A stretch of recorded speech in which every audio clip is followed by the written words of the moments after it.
So Kit, so nice to have you here today. Thank you so much for coming.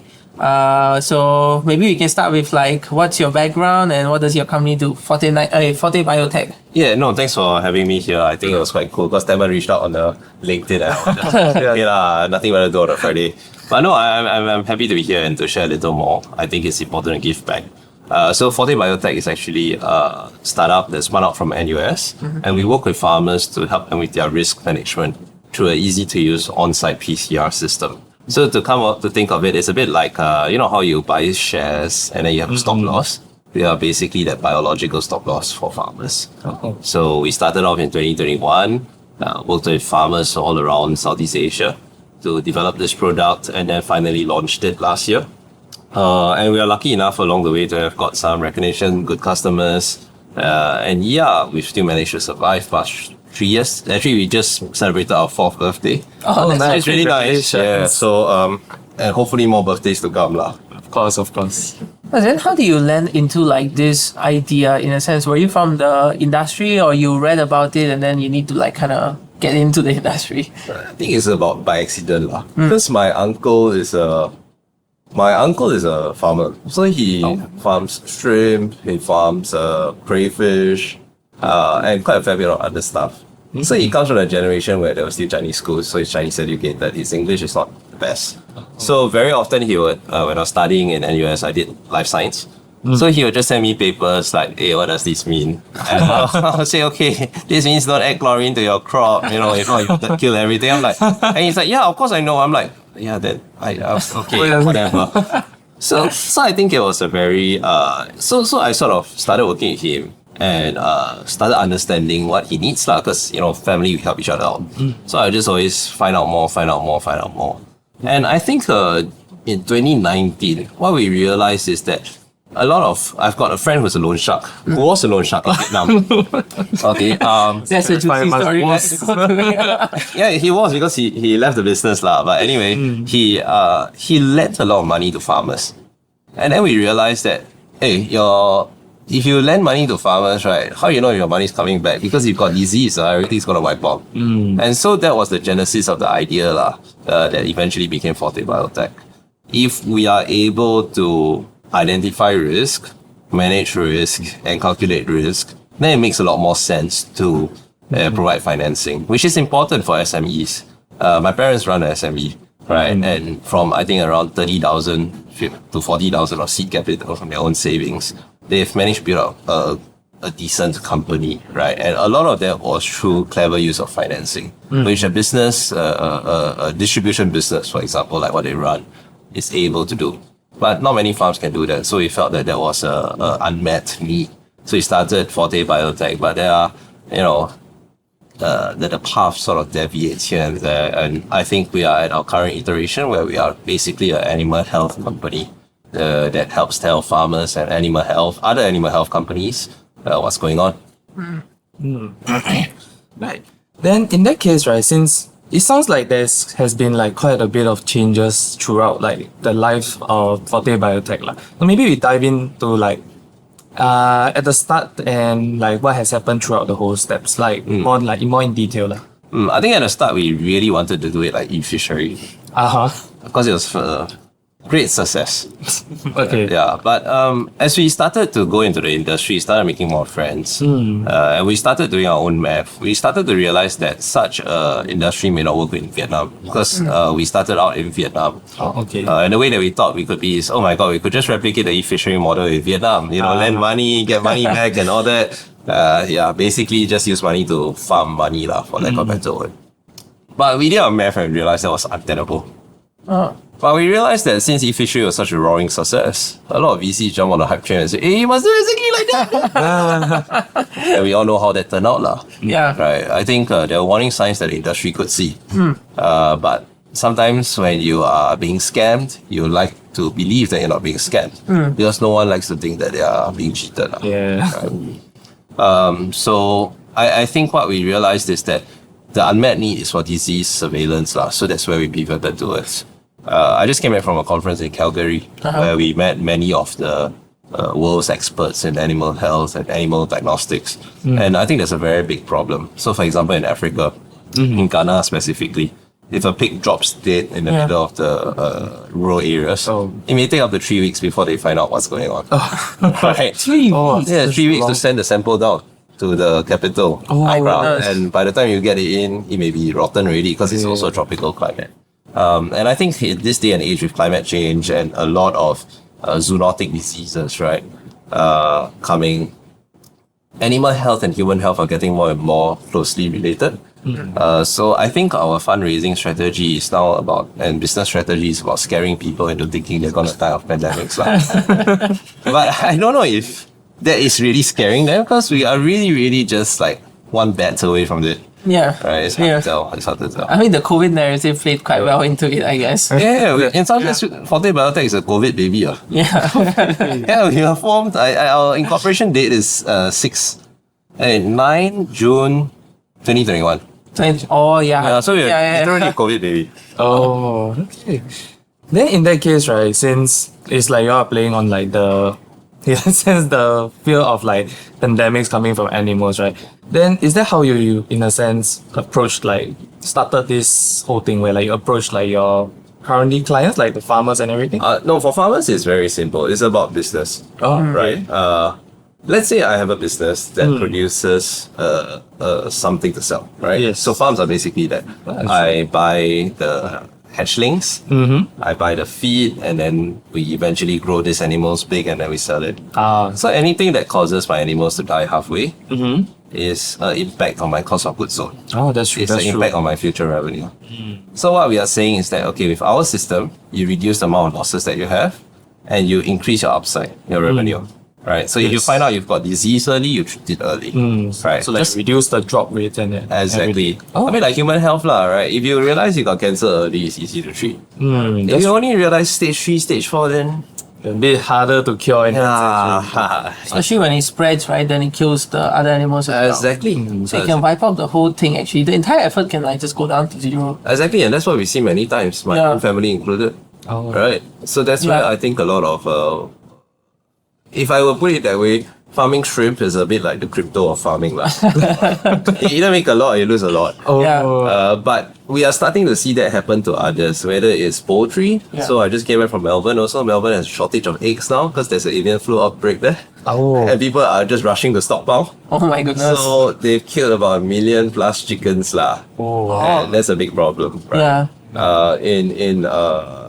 I think Malaysia and Philippines recently, there is swine fever outbreak, and that is also decimating the industry there. So we are seeing more and more of these challenges pop up, and a lot of these animal health companies, right? They don't know what's going on. Like I make a drug, but I don't know if it's effective or not. So I feel that Forte Biotech has a very big gap that we can serve there by not just only telling farmers what's going on and sort of.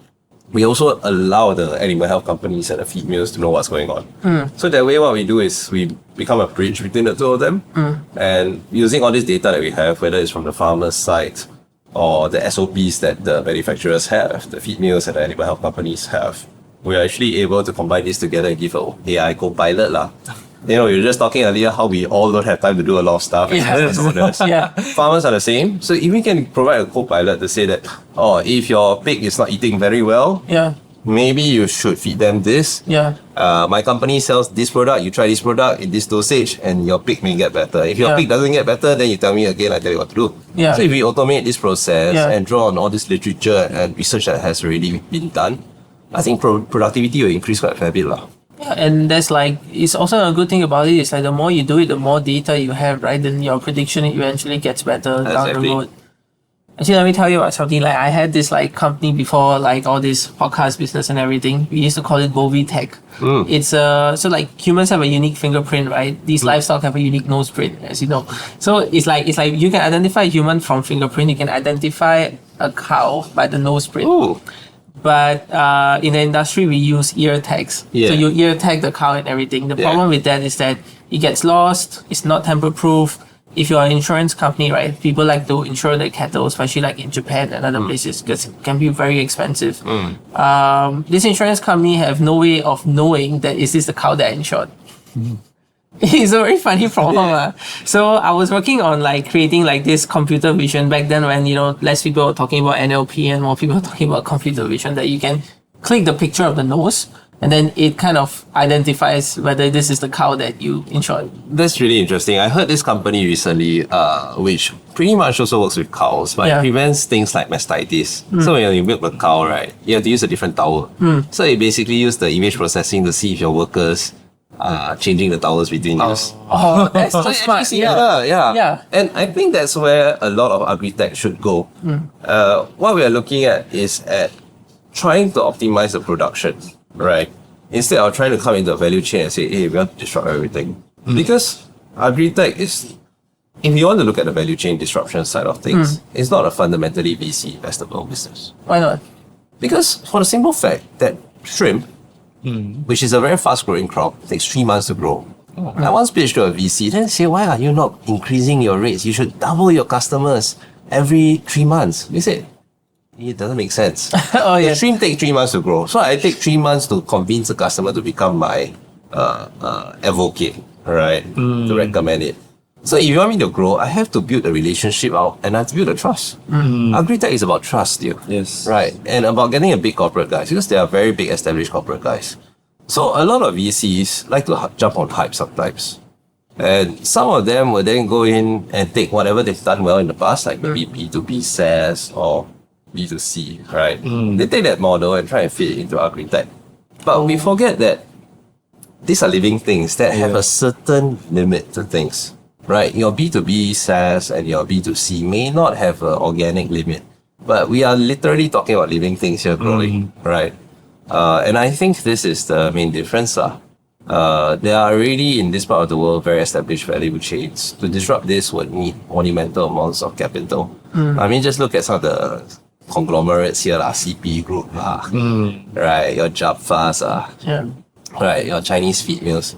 The amount of capitalization they have is crazy. How a startup can compete with them, I don't really know lah. And maybe that's why I'm not raising more funds lah. I'm not as some of the rest lah. Right? Agriculture is very hard to penetrate. Like in a sense that people have a traditional way of doing things, and then there are farms that do use technology, but then they only buy technology from either bigger players or, again, like you said, right? Even to implement, like I assume, like from a tech point of view, even to implement a computer vision system on a farm, it's a huge cost. It is. Right? It is. And I think the big mismatch is very often we see in agri-tech.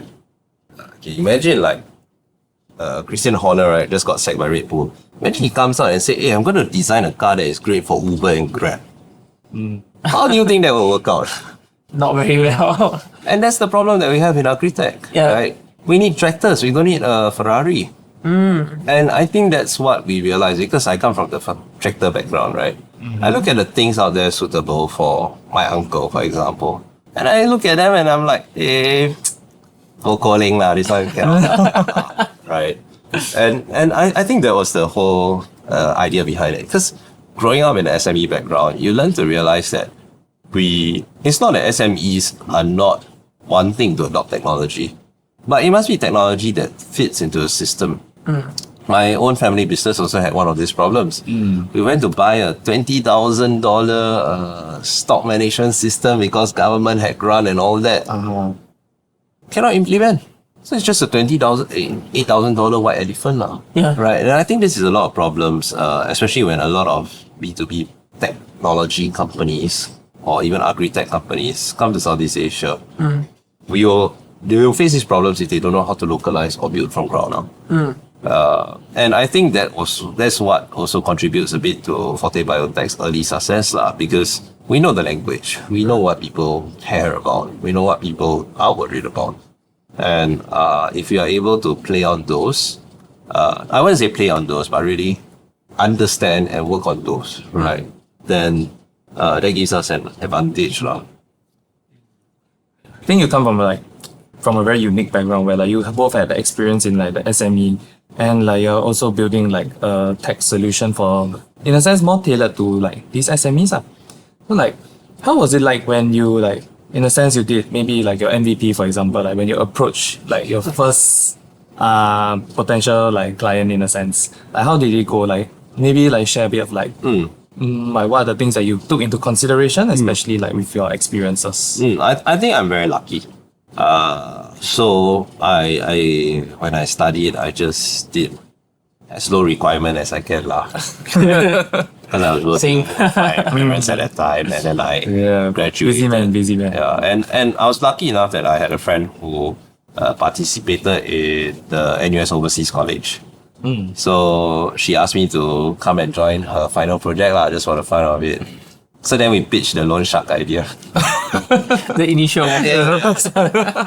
And Prof. Yong at that time invested in something called I think it was Island or something like that. It was a Indonesian company that provided financing for farmers, right? And then we pointed out, oh, that's one of our competitors on the competitor slide. And then he was like, yeah, I invested in that. So I think it was great to give us then they had NOC practical, $10,000. So we went to build a product out. But as we were building a financing product, we realized that it doesn't make sense because financing product, if you are not able to identify risk, it's a big problem. So then we switched tack and then we started designing a PCR system, right? That was easy to use on site. By a stroke of luck, we were able to join the NUS GRIP program. Oh, okay. And at that time, I also changed. I went on with the project while my friend graduated and went on to work elsewhere, which good for her, right? And all that. But I managed to go on the GRIP program, and we met a very good mentor, who is Dr. Oh Chung Pei. Now he's with A-Star. And he has done a lot of these diagnostic systems. So I had to convince him what was the commercial value of it, because he says, if you just want to make the test kit instead of making a test kit, you're not going to make money, which is true. We see a lot of that. So with this system, he helped us design a basic one. And then my co-founder, Michael, joined at that time. So Michael and I are classmates in Sec 3. Oh, yeah. So at that time, told him, hey, I'm starting to do this right? Because he lives very near to my office, so we always had lunch during COVID So we were just talking, and then after that, he said, hey, I'm doing this. You want to come and take a look? So then afterwards, he's Vietnamese, and we used to do a lot of charity work together when we were in high school and uni. So we just go to Vietnam, we do the charity work there, the volunteer work And I speak Vietnamese because I've got a lot of friends from Vietnam. Wow, that's quite cool actually. Yeah, so Vietnam became our focus. So we basically, through the power of Facebook, family connections and personal connections, we basically go and ask everyone that we knew, hey, do you know a prawn farmer? And we posted on Facebook, hi, we're a bunch of Singaporeans that have done this and we'd love to try it out with you all in Vietnam. Yeah. And we actually managed to get around 30 people. Oh. Like 30 farmers. Yeah, if I'm not wrong, around 30 farmers just okay, we can try. So, we blocked off a 2-week period once the borders opened after COVID. Flew down with what looked like our first machine. Is terrible. If you go and Google it, it's probably somewhere. And then we went to test with them. And the feedback that we got was invaluable. And then with that, we are able to show that there's a early product market fit or problem solution fit, And then we bring it to show some of our investors. And from there, I think we're very lucky to have had a first batch of angel investors as well as NUS and institutional partners that were willing to believe in us. Raised a really small round of around, I think no more than 100K, about 120, 130K Sing, right?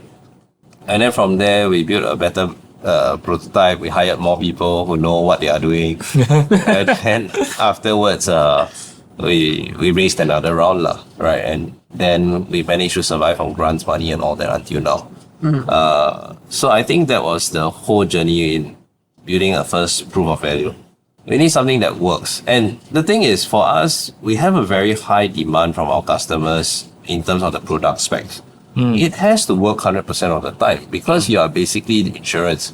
Imagine you go and buy a life insurance and then tells you, hey, maybe you buy like personal accident. Say, okay, 70% of the time you get into the accident, right? Then I give you the payout. Yeah, that doesn't make sense. way. That makes sense, right? Yeah. So I think for us, it was difficult in that sense. Yeah. And going back, I would probably have raised more money. It makes a lot of things easier. I'm looking at some of the not competitors, but rather same type of company in the market in other countries. We have a French company that raised 11 million to get where we are. Well, Really? 11 million euros, USD, sorry. And I think so far we've only raised not more than 700k.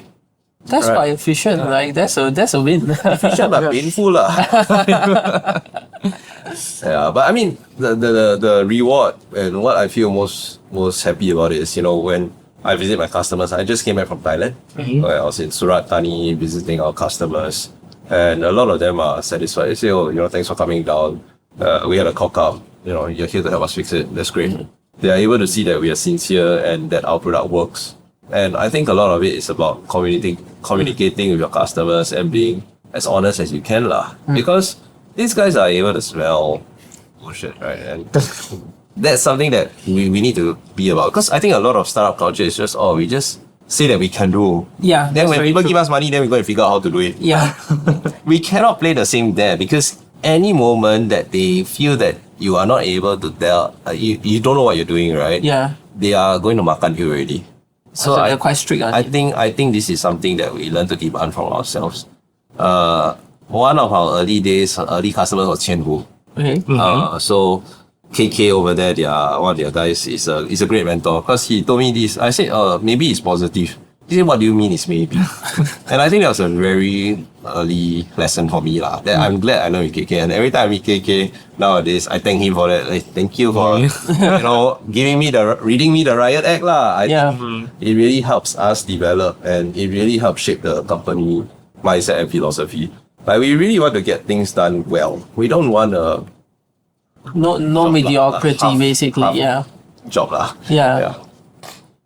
Sorry, farmers swear a lot, so But like that's very important. I think a lot of people should focus more on how can I deliver the best results, as opposed to like, hey, like my company does this and then I get a few people and then I just don't care that much. You get what I mean? It's like you need to provide like value that is like 10 times more than at least like they can get anywhere else. Right? And I think especially in your industry that comes with a lot of expertise. I think in every industry, I did NS and I had a good boss. He always told me that no one is paid to be ordinary. And that sort of stuck to me lah. If you want to be paid for something, either be damn good at it or damn bad at it. Why then? Damn bad, I don't get. Then become comedy mah. Right? So, but you have to be damn good at something to be paid, right? And I was very lucky that throughout my life, I've always managed to meet people like this. In NS, I was a clerk lah. I was medically unfit, but we had a cleaner in there, and I did my NS in Safety, so it's up a hill. So it's like hill. You have to walk up the hill, and it's really tiring, even for a young 20-plus-year-old guy lah. And this lady was 70 plus. Every day walk up, coughing like a train like that. Yeah. Then after I ORD'd, I think she lasted for 8 months and she passed away. Turns out she had late stage lung cancer. And even when she had lung cancer, she climbed it every day just to get to work. And every day the place was spick and span. So it's this degree of professionalism, I would say, that our forefathers here all had. Right? And I think we are living the benefits of this professionalism, and we owe it to them to be able to keep delivering these standards, because we always have to be good to be paid lah. Right? You have to be good at it, then you can say you're professional. Yeah. Do you think there's a professional footballer who's not good at playing football? No way. No. That's why you're a professional, right? Yeah. So I think that's something that we have to keep in mind. Whether we are startups, whether we are small, we have to take pride in our work, and we have to be able to deliver good work. If not, who's going to pay us for that? No one. That's true. I think especially like in a lot of industries, it's like what people are paying for, right? You have to deliver the results lah. If you don't deliver like that results, right? Honestly, why would you ever want to use these kind of solutions? But yeah, then I think it's more like we also ask the question where like, since if you say that you need to know a lot like in your industry, right? In order like you need to so-called be the best. Okay, let's put it the way. You have to be the best in your industry to, in a sense, offer them value to what they're doing, right? So, for example, right, when you now go to overseas and everything, right, how do you like present like these kind of ideas like to them? I think it's about being obsessed. Not really about, okay, you have to be the best, but you also have to be obsessed about your craft, about your industry, about what you do. One thing I realized is that in farming, all of the best people that I know are really obsessed with it. Like they really think about every possible permutation, every possible thing that we can try with it, right? You say how we present our company and how we present things, right, to people. I think it's a lot about understanding where the other person's from and what do they care about, right? So when I'm overseas, normally I would try and find out a little more. Like when I'm in Calgary, okay, what do you guys grow here, right? What do you guys farm? Melbourne or Australia, what do you guys have and all that? And I think starting out a conversation from there is a lot easier.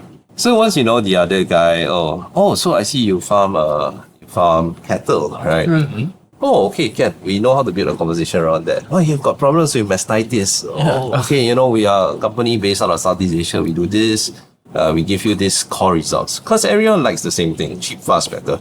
And we just build everything around cheap, fast, better, plus whatever your problem is, fit it into the cheap, fast, better matrix, present it to you. Yeah. So I think it's a skill about learning what the other guy wants.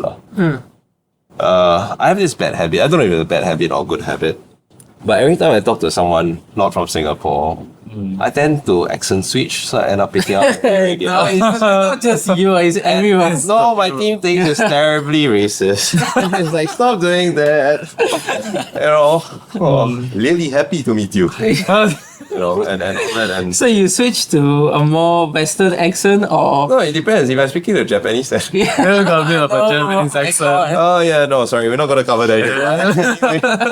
But no, I mean, it's about making sure you're understood, right? And I think this is a huge problem that sometimes deep tech and science startups have. We are so obsessed with our tech, we are so obsessed with our craft that we forget to obsess about our customers. You know what I mean? You cannot survive as like those, like hawker centers with the long queues but the very grumpy boss. Startups, you cannot survive like that, right? Right. These guys, even though they have terrible customer service, they don't care about their customer, but they've got the goods to back it up. Startups, we don't yet. Right. We need to be able to convince people that we can deliver, then we back it up. And I think a huge part of that is about obsessing about your customer and knowing what they want and fitting it to what they want. You need to build that credibility first, in a sense.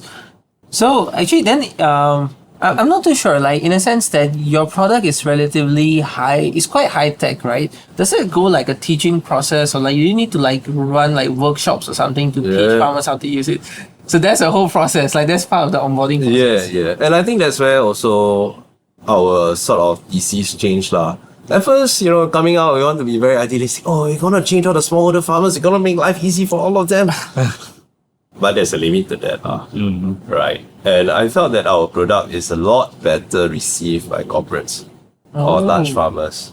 Right. And I think that's good. That's the direction we're picking up now. And we are still making the impact that we want at a smallholder farm because they bring these technologies over to their customers, which is great. I think training and onboarding is important for my class of product because in our type of product, we need to build up trust. We are selling trust. We're not just selling a PCR test kit. You need to trust us, right? Then you will use our test kit. And I think a lot of that is being open 24/7 to customers that want to talk to us. Weekends I've got to pick up video calls, people testing. Oh no, uncle, you don't do this, you do that.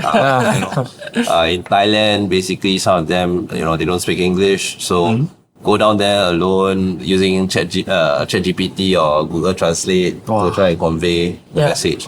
But I think the main thing is being there and showing them that, look, I care about you. You have a problem, you tell me, I make the product better. Because there are so many applications and so many different ways that people use a product, right? to use the example of cars, maybe we buy the same Toyota Corolla, but the way that you drive will be different from the way I drive. And the way that your car has wear, my car has wear will be different. Yeah. So it's the same thing. We need to give farmers that trust lah. Yeah. Right. Yeah. But then on the contrary side, then when you go to investors, like you were saying, then you need to explain everything from the ground up because the investor might not have the background knowledge in the industry. Exactly. So how do you navigate that? It's like how do you navigate the struggle, right? That like you go to an investor who has a lot of money, but then you need to go and explain not just your business but your entire industry to them. Honestly, right, I think this is the part that I'm bad at. I mean, very frankly speaking, I'm lucky that because coming from the SME background, we are very used to straight talking. Can, cannot, yes, no. But sometimes when you do startups, I feel you have to sell a vision and a idea. Yeah. Right. And I think for the first few years, I struggled with that. I don't really know how to sell a vision and an idea. I know how to tell you, okay, how we can make money from this.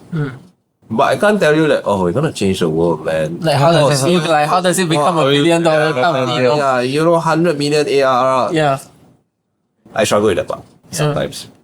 Right. And I think a lot of it now, and we're very lucky that we've managed to have enough mentors who were able to see past the fact that I wasn't able to do this well, right? And give us good guidance. One of our current investors, Sri Prihadi, she's running a VC called Alpha Gen now, but back then she wasn't running VC lah. I didn't know she's an investor, so I just sat down and talked to her about how farming's like, and I'm just sharing lah, right? And she said, actually this is a good business, you should try and do it more bigger.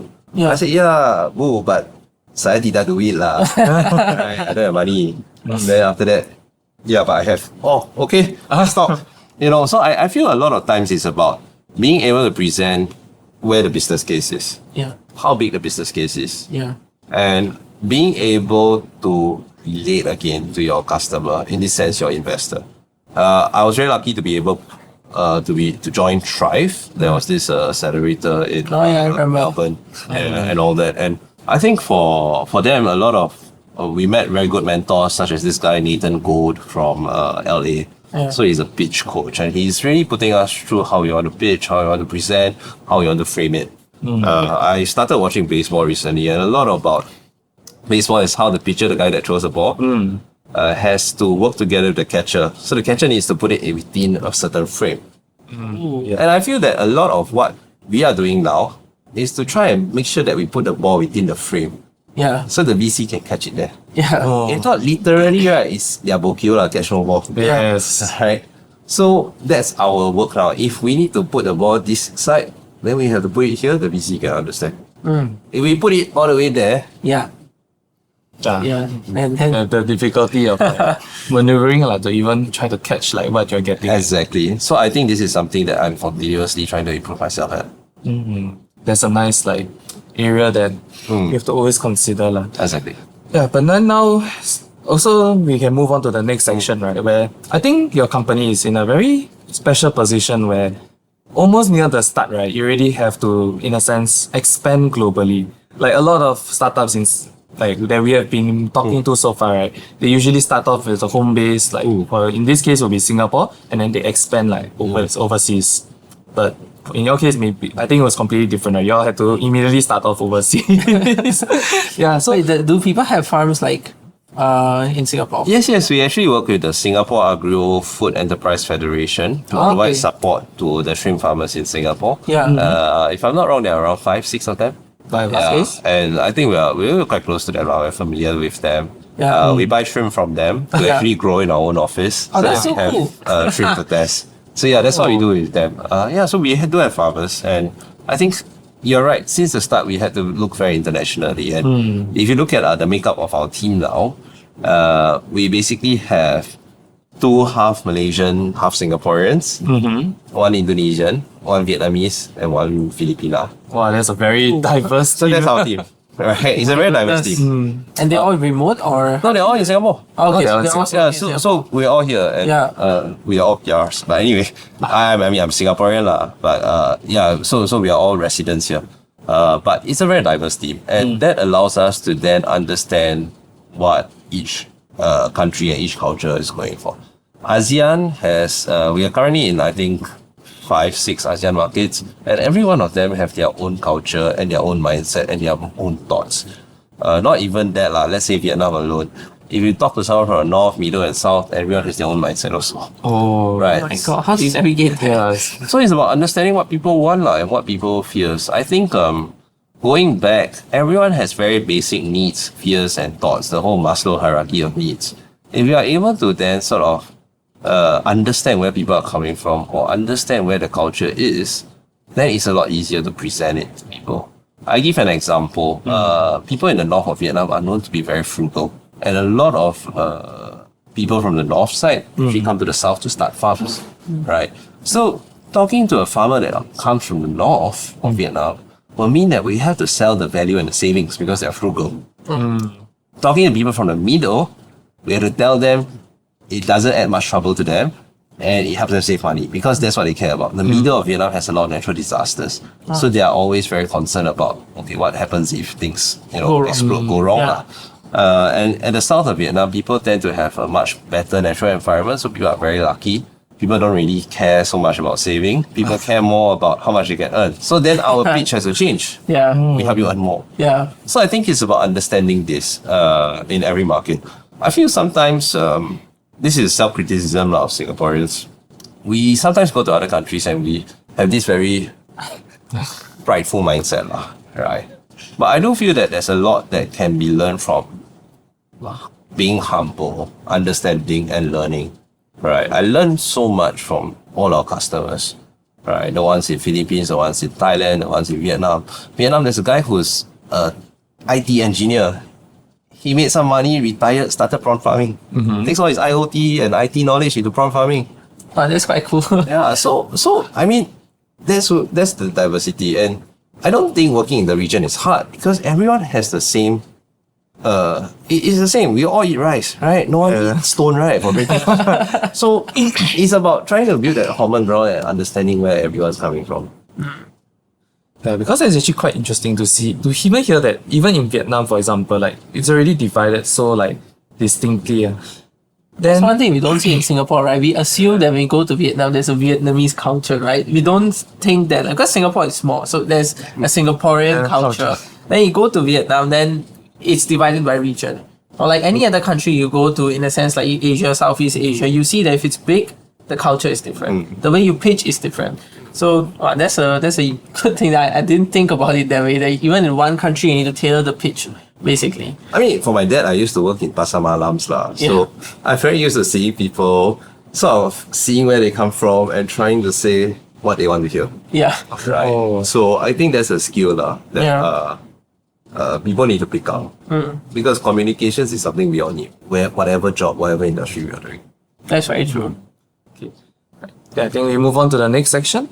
So I think it's more like what kind of lessons maybe, right, do you have for founders in general? So maybe like what are nuances or something that like what they need to prepare before they even embark on like their journey itself? I think if you can find corporate job. Don't Okay. I mean that quite a few times also. Yeah. I think it's a very painful journey. But it's also rewarding lah. Because why I end up here is because I've never had anyone in my family really work. Everyone's doing their own business. Everyone's doing their own side gig since the start. So I always thought that's the normal way of life. You know what I mean? It's just that you grow up in this environment, then you just like, it's what it is. Right? Both my grandpas were small time gangsters. Right? If only they were a bit bigger, then probably I have a bit more capital to use. They all started their own business. I mean, at that time it was called gangster, now we probably call it entrepreneur. All that. So I think they all had it was just a way of life for them. And growing up in those families, you just realize that okay, maybe this is just the way things are done. Right? You never really thought, I'm gonna go out there and get a nice cushy civil service job or MNC job. So I think that's something that I just grew up with. So but I mean, if you're really beaten by the entrepreneurship bug, right, I suggest you not to quit your job first. There's a very good book by the guy who founded One Altitude. Yeah, so Joseph. He was a VP at Simon Tech. Oh, okay. And the whole One Altitude project started off as his MBA. So his thesis was that if an entrepreneur come out and do this full time, Yeah. it's counterintuitive because now the business will be based on the entrepreneur's fear Right. because he needs to feed himself. Yeah. But if you have something that you are, okay, I'm going to take care of my daily needs, Yeah. then I can really be very, very corporate minded, very straight with my business. Yeah. Then that would be good. Yeah. Plus, starting your own business is a very interesting mix of passion and emotions. You need to be obsessed and illogical at times, but also with hard math and logic. Yeah. So you need to bridge these two. And I think this is something that people need to bear in mind when they start their own business. If there's my co-founder Michael, his parents are also very, I think they're very good business people. They've, made their company, sell their company and are just in retirement now. So they were with us, visiting the first customers that we ever had. And a lot of what they said actually stuck with me. They make their money making clothes for Africa. That's how they made their fortune. Okay. Okay. Yeah. Why Africa? Yeah, so I said, how come Africa? Yeah. Why you're in Vietnam? How you know Africa got demand? Yeah. Oh, we just heard lah. And then we realized, they also need to wear clothes, right? That's true. So if someone's paying us, we'll just do it. So I think always it's important to find a problem solution fit. Only then you can get a product market fit. And with product market fit, then it becomes an execution game already. So it's about that that people need to come through. Sometimes a lot of people just think, I've got this cool product, let me turn it into a solution for something, but it doesn't work that way. Yeah. it does. You cannot go out with a product and be like, hey, who needs this? That's not product You need to but I really like your point in a sense that if you are thinking about where is my next meal gonna come from, you cannot have a longer term view of things. Like in case of startups, right? The very nature is that it's gonna scale. Scale means it's gonna be exponential in nature, right? People recommend each other or whatever your growth channel is. And if I'm not thinking from what makes this thing exponential, right? Not at the start, of course, after you get a few customers, right? And you realize that there's some sort of fit here. And I'm thinking about only hey, where's my next meal gonna come from? Where's the next paycheck gonna come from? Then I think it becomes extremely hard to take that longer view on things, right?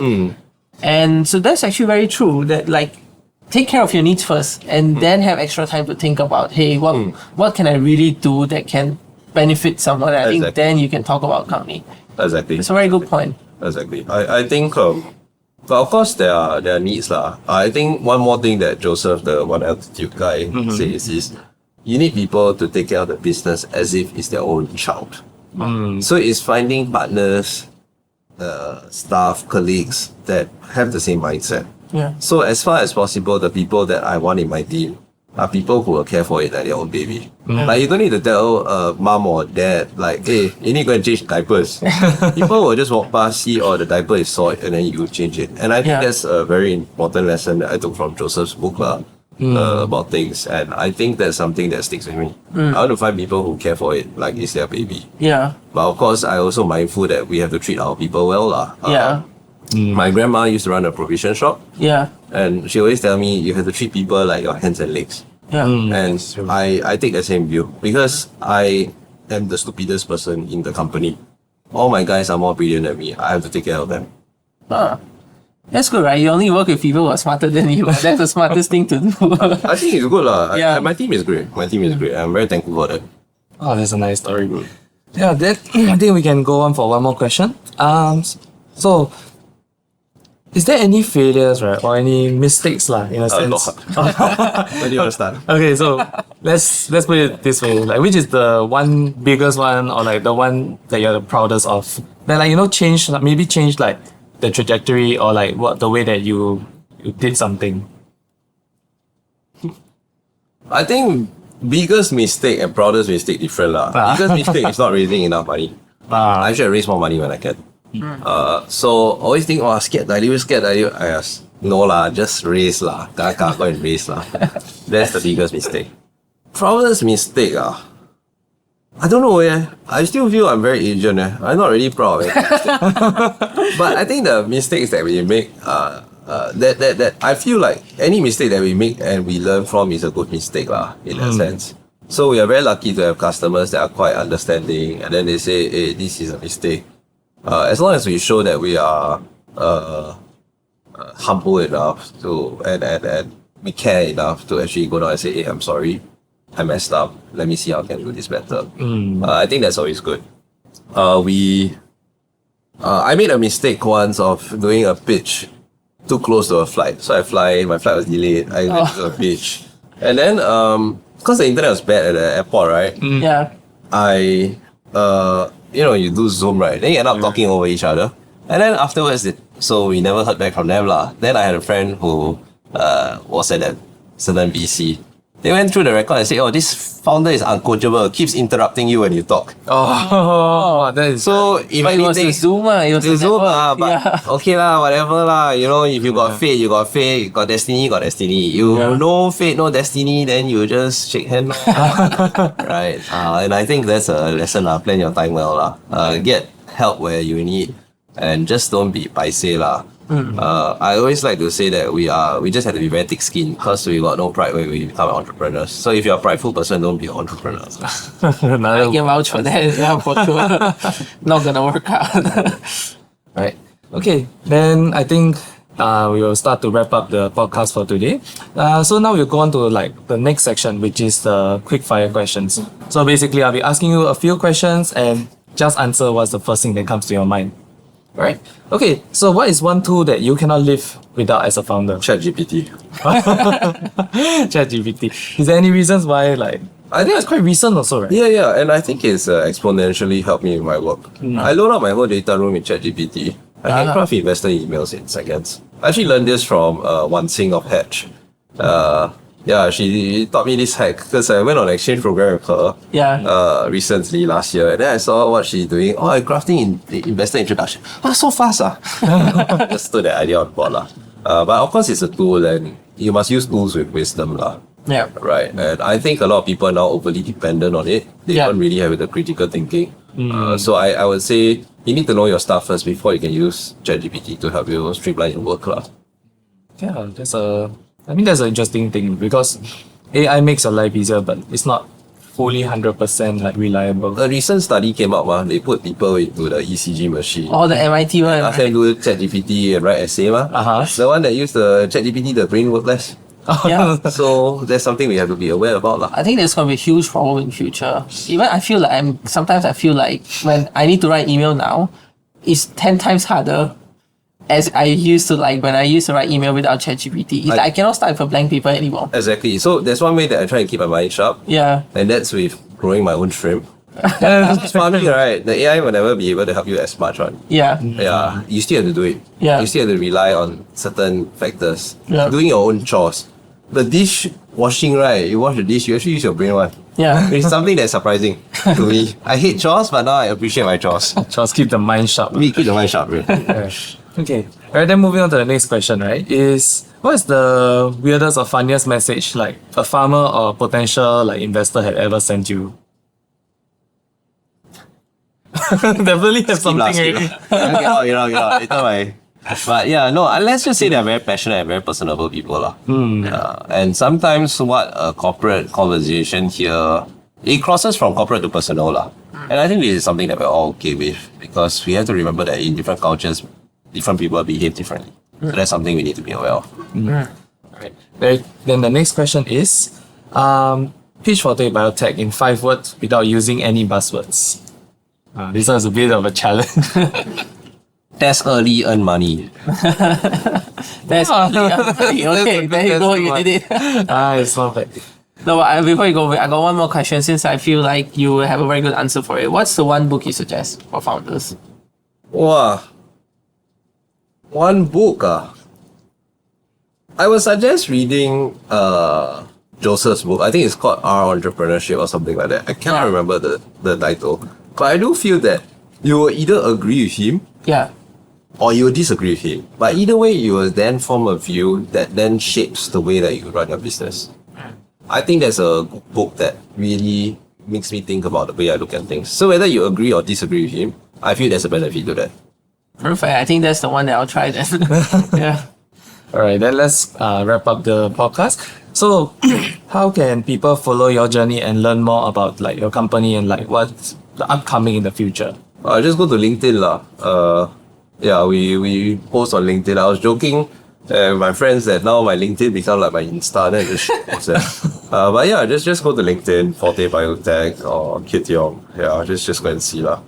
Alright, amazing. And then the one last thing for today is that if you can leave one nugget of information for the next founder starting their journey, right? Like what would it be? Don't. It's a very painful journey, but it gives you something that's non-tangible lah. Right. At the end of the day, I like to feel like the most reward for me is when I go out, I talk to people tell me, hey, I've really started earning more money after using a product. Or hey, I'm using less antibiotics. I feel like I'm making an impact. And to me, the thing is, I've always wanted to make an impact. I always wanted to help to train or coach people. In fact, I actually wanted to be a teacher.